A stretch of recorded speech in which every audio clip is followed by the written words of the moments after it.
రానున్న స్థానిక సంస్థ ఎన్నికల్లో విజయం సాధించాలంటే ప్రత్యేక వ్యూహం ఉండాలని ఎంతో శ్రమించాలని మంత్రి నాదెండ్ల మనోహర్ అన్నారు. రాబోయే స్థానిక సంస్థల ఎన్నికలకు జనసేన పార్టీ శ్రేణులను సమాయత్తం చేసే క్రమంలో విజయవాడలో సమీక్ష నిర్వహించారు. నాదెండ్ల మనోహర్ తో పాటు మంత్రి దుర్గేష్ జనసేనకు చెందిన ఇతర ముఖ్య నేతలు హాజరయ్యారు.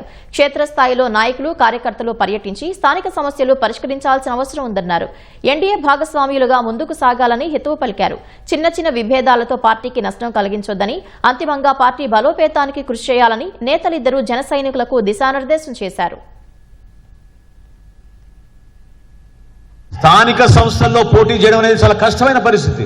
ఎమ్మెల్యేగా పోటీ చేసినప్పుడు రాష్ట్ర వ్యాప్తంగా ఉన్న పరిస్థితులు చూస్తారు ఓటర్లు. కానీ స్థానిక సంస్థల్లో పోటీ చేసినప్పుడు మాత్రం మీరు ఎంత క్రెడిబుల్ గా ఉన్నారు, ఎంత నిలకడగా ఉన్నారు, మీరు అంకిత భావంతో పనిచేస్తున్నారా లేదా, ఎటువంటి కార్యక్రమాలు మీరు చేయబోతారు రాబోయే రోజులు అనేది ఖచ్చితంగా ఓటర్ చూసుకుంటారు.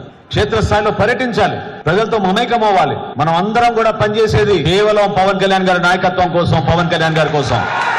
అంతిమంగా ఎవరికి సీట్లు ఇవ్వాలి, ఎక్కడ సీట్లు తీసుకోవాలి, ఎక్కడ పోటీ చేయాలి అనే నిర్ణయం తీసుకునేది కేవలం మన పార్టీ అధ్యక్షులు పవన్ కళ్యాణ్ గారు. ఆయనే తీసుకుంటారు ఆ నిర్ణయం.